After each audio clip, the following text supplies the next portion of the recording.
if you look at my previous video, I pointed out 3 key levels. So if you look at it over here, drop, bounce, and drop, bounce 3 times, right? Okay, but of course that's one time. Some people ask, what if it's like the Great Depression?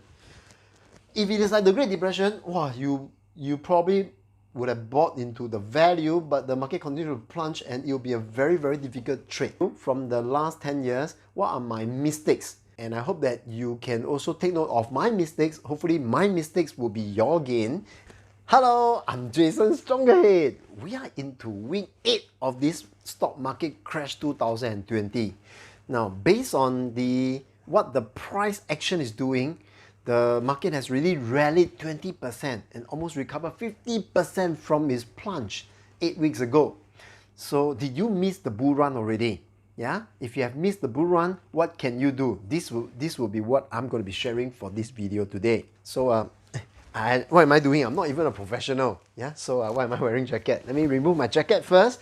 And remember, because I'm not a professional, whatever that I'm doing right now over here, it's purely for entertainment purpose only. If you want to buy any stock and make any decision on your investment, please approach your financial consultant. Yeah? Okay, let's move on if we have this common understanding. Okay? So right now over here, if you look at the extreme right hand side of the chart, the market has plunged. It went down very, very fast and it also bounced very, very fast. Okay, but it hasn't recovered to its original height, to its high lah. So if there's still a lot of upside, at least 50% upside, right? But some people say this could be a bear trap. So if this is the bear trap, they could come down a lot more. So it could come down like, wow, until 7,000 points, something like that. Okay, so what will be the possibility? Is it going to go up or is it going to go down? Okay, so this is my take. It's just my take. Some people ask me, did I miss the bull run? I can share with you, I wish I've got more money. I would have gone in a lot more. But because I'm already fully invested even before this COVID virus, okay, I don't have much to invest. So what I did was I liquidated some of my shares and then I went to reposition myself in order to get into the market. Okay, and I already went in and you know what I bought and you know when I bought. Because in my previous video, I showed you what I bought, what I sold and what I bought and when I buy them. Yeah. So when I call for the market bottom, not really a bottom, it's just how I make my investment decision. Okay, I make my investment decision based on price action, really based on price action. My price action, it's at the level whereby I feel value. So it's very important to understand the difference between catching the bottom and catching value. Yeah. So what would be the main difference? You see, I do not know where is the bottom. I only be able to roughly tell, okay, which level would be considered a value. So if you look at my previous video, I pointed out 3 key level.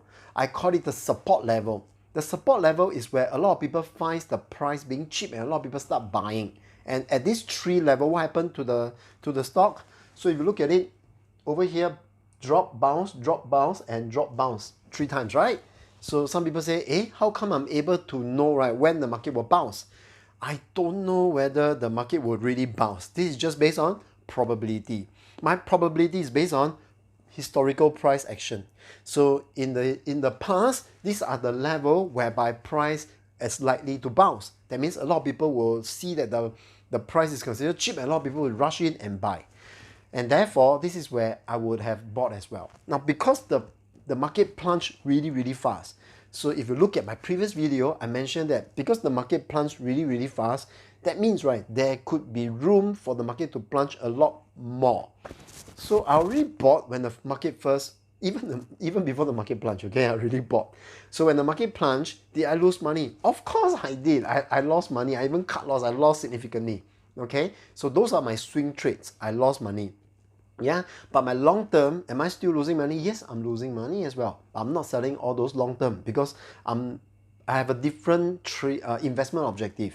Okay, those that I'm not selling are for very, very long term. I'm holding them for dividends. And some people ask me to show my profit.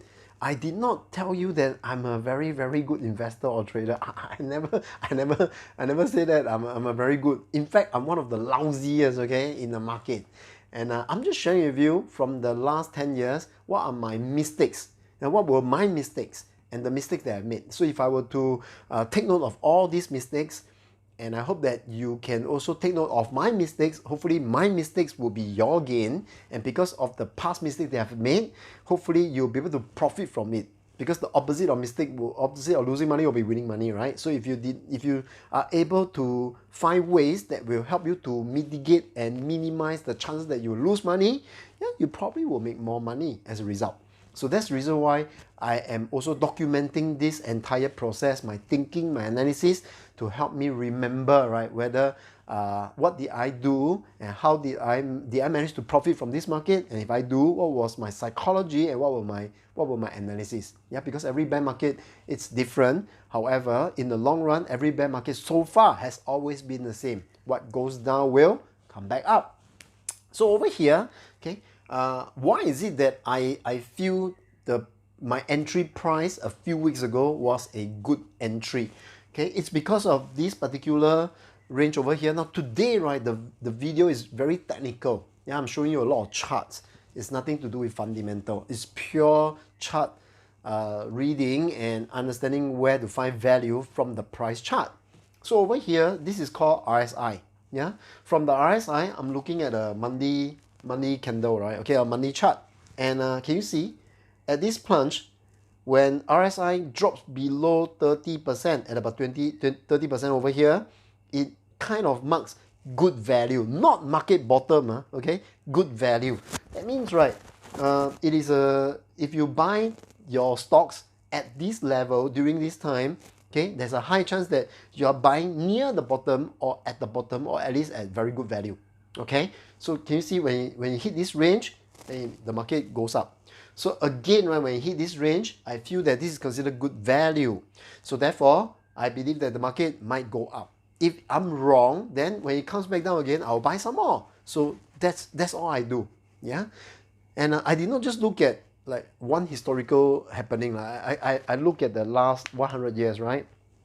And I track. Okay, so can you see this in 2008? Okay, we show already. Let's take a look at 2000. In 2000, once it hit this zone, if you have bought over here, yeah, you kind of get yourself a very good price. And then you hit again, if you buy again, yeah, you kind of get yourself another good price. So some people say, why don't you wait for this to happen before you buy?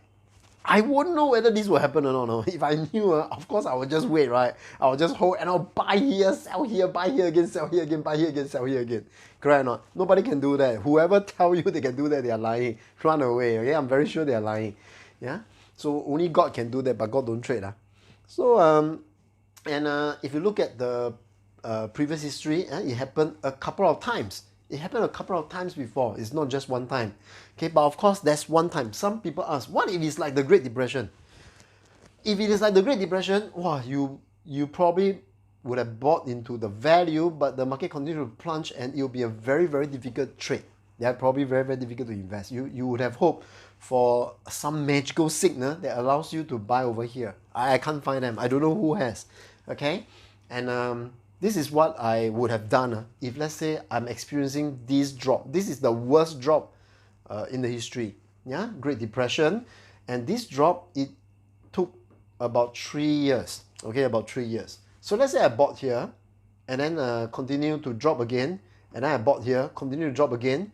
Now this is 1 year later, and then over here, what I will do is I will continue to accumulate cash. Yeah, it's very important that I continue to work hard and continue to accumulate cash. And the moment it hits again, when I see another blue zone, and then I would buy again to accumulate my shares. And then after that, 1 year later, I see another blue zone again, I'll buy again. So this is how I make my buying decision. Always when it is at the rock bottom, okay, I'm not catching the bottom. When price shows me that based on RSI, it is considered value, like oversold zone. I prefer to always buy in the oversold zone, because if I buy in the oversold zone, in the long run, there's a higher chance that I will be more correct, okay, than I'm wrong. and probably I will, even if I didn't catch the bottom, yeah, I'm in a good zone. Because to me, right, I do not believe in buying rock bottom. Not that I don't want, no. I cannot do it. I don't have the skill to do it. I've done it so many years and I failed. Sometimes 1 or 2 times I did it right, but that's all. Okay, I realized that if I buy it when the price goes down and it's confirmed down when I buy, then when it's up I sell. This will help me to have a better chance of buying low and selling high. Many a times, right, the people would buy only at the high and sell low. Why? Because they are afraid that they miss out. When the market is really scary, it is a good time for you to go in. Yeah, when the market is like really very hot, it's a good time to get out and profit. Yeah, so this has been the philosophy I've adopted the last few years, and so far it's worked out well better for me. Okay, I don't really have a record. I'm gonna just accumulate all my records, and one day I may show you my portfolio. Not I may show. I will show you. Just that I didn't keep a record. Yeah, it's not easy for me to just pull out Excel and show you. I need to go take pictures, show you my transaction, so that you believe, right? Okay. Yeah, but I'm not trying to prove anything. Just to show you. I'm also a trader that make a lot of mistakes, and this mistake had taught me some of very expensive lessons, and I'm hoping to share these lessons. All my decisions will make because I've gone through these mistakes before, and because of this mistake, it has allowed me to make, and hope it will allow me to make better decisions. Okay, yeah. So if you look at it, so that is the reason why, because of the past history, every time whenever you hit the blue zone, hit the blue zone, it makes me believe that when the market hit the blue zone again, yeah, probably it is value. Okay, and so how does it translate, right, to actual buying of a stock if you're not buying index? So let's say BAC, just an example, okay, Bank of America. Now if you have listened to my video and you really bought here, congratulations, you really make about 5 18 19 20 21 22 23, well, really make $6 per share, about that. Okay, so congratulations, you've really done that. Yeah, because I believe this one, if you bought it here, you almost double, right, your investment when you go up to the top. Now, it may not go all the way to the top so fast. Okay, so how do you buy, right? Now, take a look. This stock went down and hit the blue zone over here, and because of that, I feel it is of value to buy the stock. So this will be the area, right, you buy. So if you didn't buy over here, now it goes up, right? Now it goes up. Can you see? At this level, there is a resistance level. Resistance level, because previously this level is known as a support. Support means price of value. Now it has break support, and now it has go back up. This line of value that is support in the past will turn resistance. What do you mean by that, right? It means previously at this level, people find that this is a price that is considered cheap, good value to buy. Now, because it broke below this level, now if it hit back at this level, people will find this level expensive. Support will become resistance. Resistance will become support. That's what it means now. Okay, so right now it has hit the resistance level. Okay, when it hit the resistance level, do you buy? Now, personally, I don't buy.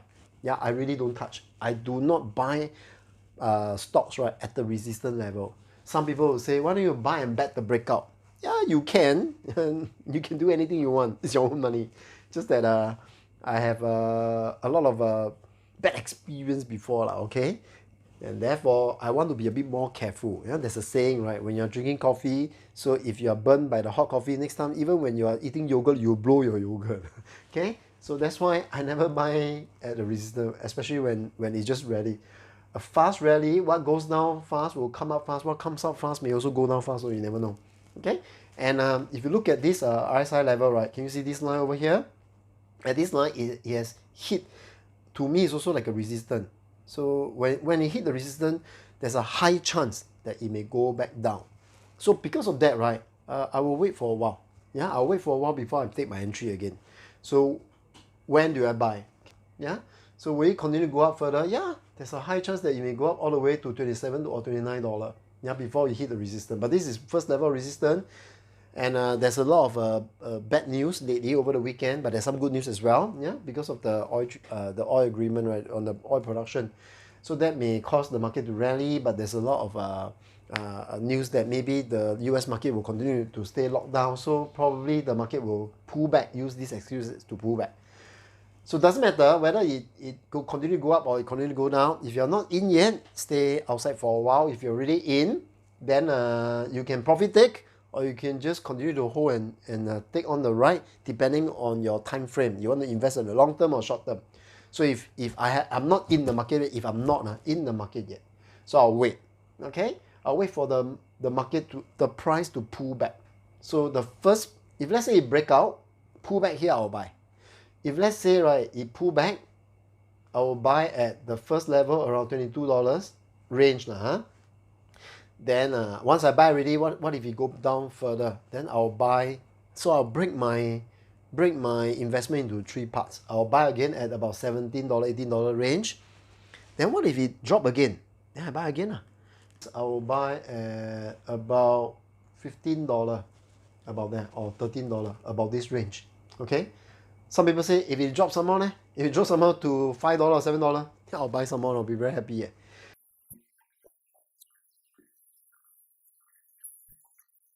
Yeah, because I'm really a long-term investor. So far, I've been trading in long-term. I've compared my two portfolio, the one that I'm trading and versus the one that I'm going long-term. The one that I'm going long-term, it's more profitable than the one that I'm trading. So I feel that based on my profile, based on my personality, and based on my habit, long-term suits me better. So it depends on you. Okay, and this is what I will do. Hopefully, you have managed to get some value from this video. And if you're interested, my next video, I'm going to talk about something to do with the bear trap. Yeah, something to do with the bear trap. So what are the telltale signs to let you know whether is it really a bear trap? How do you analyze whether is it a bear trap? So if you're interested, stay tuned and I'll see you in the next video.